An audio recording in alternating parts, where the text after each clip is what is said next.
Kyle Boring Music says, I've been working my way back through the MythBusters series on streaming, and I noticed that the blueprint scenes seem to become more and more scripted.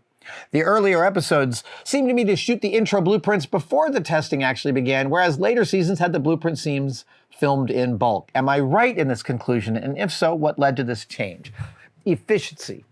You are right, they got more and more scripted. That was by necessity.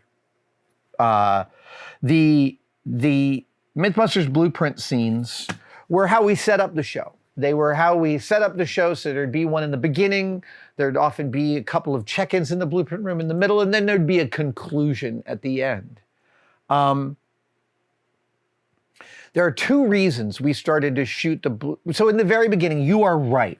We would go up to the blueprint room, shoot the intro, and go down and start shooting the episode almost in sequence in the first year or two of the show. But at a certain point, there happened to be several stories in the beginning that we shot from the wrong vantage point, i.e., how you phrase a story dictates what the story's requirements are.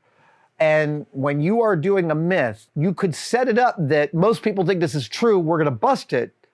Or you can set it up the other way. Most people think this is false, we're going to prove it. And there were several points in the first couple of years where we'd shot a blueprint and then in the middle of doing the episode realized that we were coming at the thing from the totally wrong frame and we reshot the blueprint. That happened a couple of times, and that made us realize, yeah, we gotta get into these episodes before doing this. We can't lose this amount of time, and shooting the blueprints was always like a complete half-day maneuver. And because we were in full production on a show that was a hit almost before we were making it, we wanted the episodes so quickly that losing a half day for something you had to reshoot was unacceptable. And we then started to shoot blueprints more in bulk. We started to be more careful about the writing of them. And they were the hardest, not the hardest part about doing this show, but sorry, my nose is really itchy. I'm sorry I keep touching my face. I apologize. The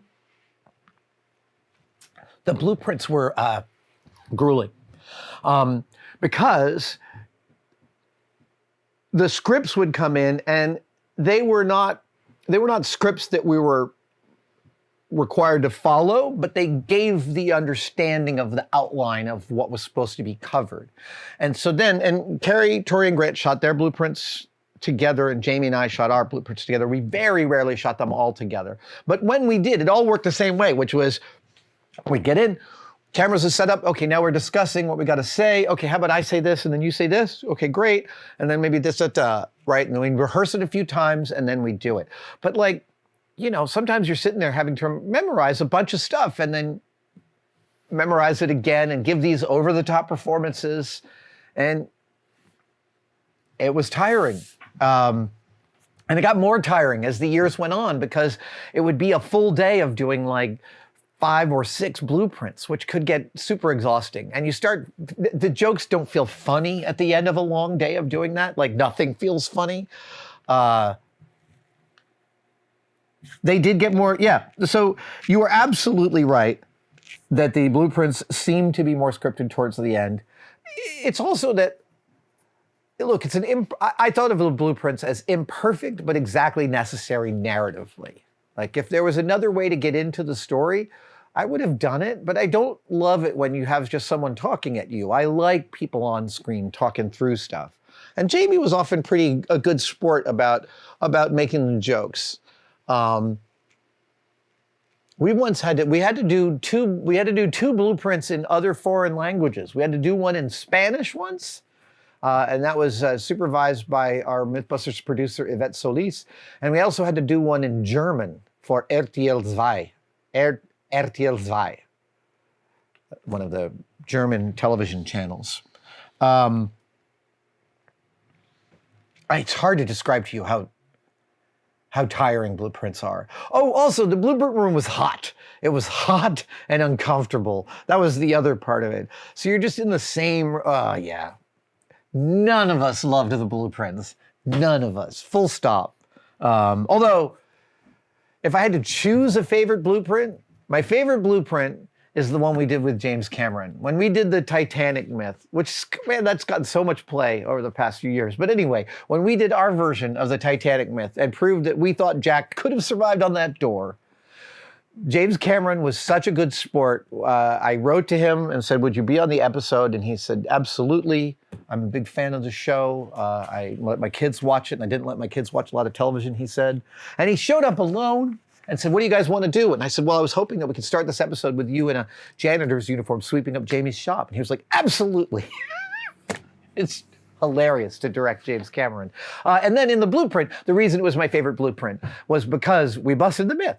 And we're in the room with him, and I'm like, sorry, we have to bust this myth. And he said, okay, but you're forgetting one thing. And I said, what? And he said, the script says the kid goes down, the kid's going down.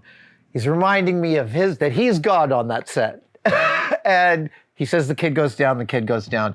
I laughed out loud. It's a genuine laugh you hear from me. Spectacular, spectacular blueprint.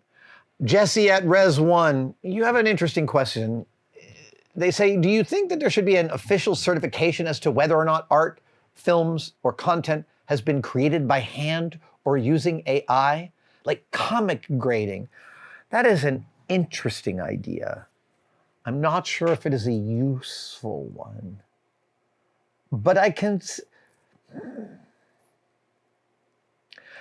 have this feeling that AI's contribution to the aesthetic world is going to settle in to be something more useful than we think and less interesting.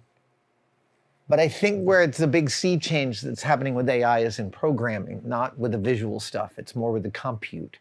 That's just my current opinion. It is constantly shifting because it's we are in such a weird time. I like the idea of comic grading for AI, but that strikes me as a system spectacularly easy to game. That is the problem with metrics like that, is as soon as you create a metric, you, by definition, have created a way to game that metric. Yeah, it's a good question. We should be asking these questions. Thank you for watching. I wanted to talk to you about Tested membership. The Tested members are a key community that we find really, really remarkable. That's very separate from Tested and from YouTube. The Tested members, they buy each other memberships during our live streams. So if you're wondering whether to become a member, watch one of our live streams and someone may just give you one. It is hard to overestimate how much the Tested members actually make possible on this channel. They give us a lot of wiggle room. They give us a huge amount of feedback.